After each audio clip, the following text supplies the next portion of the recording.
Hello and welcome to Louise Singleton Creations.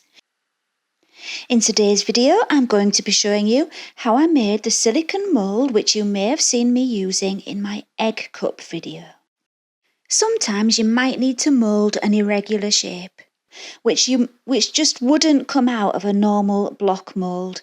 So instead of making a two-part mould, there's another option, and that's what I'm going to be showing you today. Hopefully when you watch the video you'll see just how easy it can be to make your own silicone moulds. So if that sounds good to you, get comfy and enjoy the video.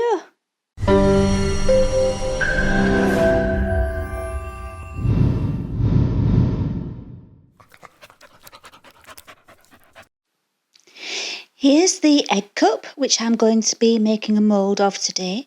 It's a ceramic one and it's nice and glossy, so it will make a really good shiny mould. I'm wearing gloves, and the reason for that is because if I leave fingerprints on the egg cup, you will see them on the mould. It picks up every tiny little detail. So I'm giving it a good polish to make sure it's as clean as possible with my gloves on. Today I'm going to be using this plastic cup to put my egg cup into and make my mould. I think it's a 1 pint cup, and I've got a really good reason for using that, and you will find out at the end. But if you wanted to use less moulding silicone, you could make a smaller enclosure, like with some acetate to make like a plastic tube which will just fit around the egg cup and not leave too much space. That way you'll use less of the moulding compound. But like I said, I've got a good reason for using the cup, so stay tuned for that. Now, because the bottom of my egg cup is kind of hollow, I needed to fill that in, because if the silicone leaked underneath, it would start to fill that up, and I didn't want that. So what I've got here is some children's Play-Doh which I've pinched from my granddaughter. I don't know if they call it Play-Doh all over the world, but you know the kind of thing I mean, don't you? So I'm just filling in the bottom, and I keep pressing it down to make sure it presses down nice and flat without any of it squashing out, because I want it to stay nice and neat. The Play-Doh will also help it to stay in position in the cup, but it won't stick brilliantly. It just will stick a little bit. So once it's in, I just need to make sure I don't move the cup around too much, because it will fall down. Once that cavity was filled, I just put it inside the cup, and I had to be really careful to make sure it was nice and central, because I didn't want it too close to any of the edges of the cup.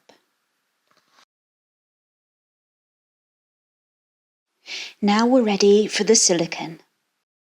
I'm using Pure Mould from Resin Pro, and it's a 1:1 2-part silicone. And all you have to do is measure out equal parts of both and mix them together really, really, really, really well. The thing is, they're both the same colour, so you can't tell when they're mixed together, so you have to be extra careful to make sure you're really thorough. To work out how much you need, what you could do before you put the Play-Doh in the egg cup is fill the cup with water with the egg cup in to find out the volume of how much volume you need, and kind of do it that way. But I didn't, I just guessed. Luckily it was a good guess. So I've measured out 168 grams there. And so I'm going to measure out 168 grams from the other tub. Then I gave it a really good stir for about 2 minutes, and then it was ready to pour. Here I'm using a silicone spatula, and it works really well for this. One tip I would give when you're pouring silicone is to pour from quite high up, as high as you can without missing, and stay in the same position. As you can see, I've stayed in the middle. That way it can just flow its own way. It fills up, flows over the sides and finds its own path. And that way you're not forming any air pockets, because it's found its own way there, and It won't really get air pockets if you do it that way. I've found that this particular silicone is actually really good at degassing all by itself. If you sat and watched it, you'd see all the little bubbles just coming up to the surface and popping by themselves. It really is good. But what I do is I pat the table a little bit just after I've poured it, make sure I give it some really good vibrations. I can hear a song coming on. Good vibrations. And yeah, if there are any air pockets, banging the table like that will release them. But like I said, it is really good at degassing by itself. Unfortunately, if you're not in Europe, you won't be able to get this pure mould, but I will find one to put in my storefront for America and Canada, which I will have used before. There's one that I've had from Amazon. I can't think what it's called, but that one's really good as well. After 4 hours, it was time to demold the mould. Depending on the temperature that you're in, it might not be 4 hours, you might need to wait longer, but for me it was 4 hours. And I'm just trying to cut the cup there, but those scissors weren't having it, so I ended up using my craft knife and I just sliced down the cup. And it's the easiest way to get the mould out of the cup. I know it's a little bit wasteful, it'd be good if you could keep the cup, but yeah, life's too short.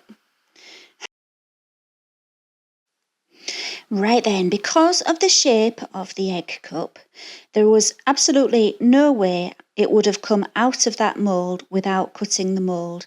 And that was always my intention, and you will also see that that's the reason why I used a cup, because that's coming up as well. You'll see what I mean in a minute.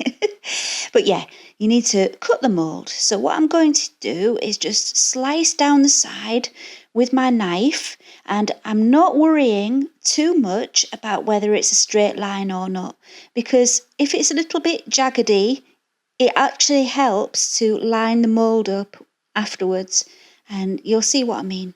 But yeah, it does help, so don't worry about getting a perfectly straight line. It will be fine. I extended the blade all the way out on my craft knife so I could really get in right into that curve of the egg cup, because it was quite far inside the mould. And I'm not sure if you can see in the video, but I didn't quite go all the way down. You don't need to. You only need to go far enough to be able to get the egg cup out. So yeah, that's why I didn't go all the way down. And so with a little bit of a wiggle, out came the egg cup. So now we have a fabulous new mould with a cut all the way down the side. So that's going to leak, isn't it?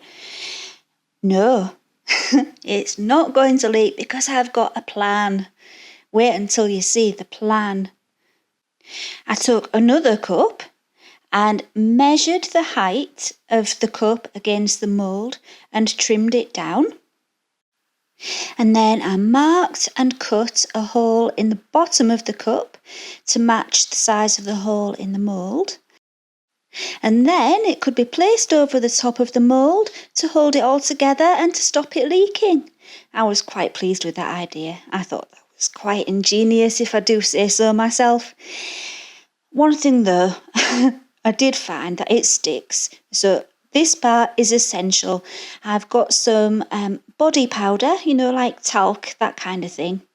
Body powder, and I've put it all inside, and it actually helps if you rub the mould with it as well, and then it comes off really easy.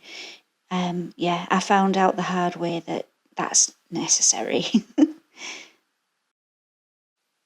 And now that you've seen me make the mould, you will probably want to see me make something with the mould. Well, some egg cups with the mould. There's no surprises there. Yeah, you'll probably want to see me making the egg cups. But what I decided to do was do it as 2 separate videos. So, if you would like to watch the egg cup making video, please click the link on the left and you can go over and watch it.